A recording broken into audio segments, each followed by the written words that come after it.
tayo again. So wala magpasalamat sa aking pasahero. Nagbigay siya ng 500 pesos. Salamat ba? 100 na tip, sir. Sana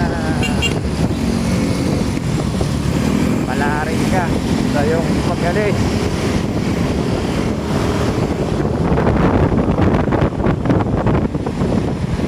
Na ay babalik ng ibang bansa.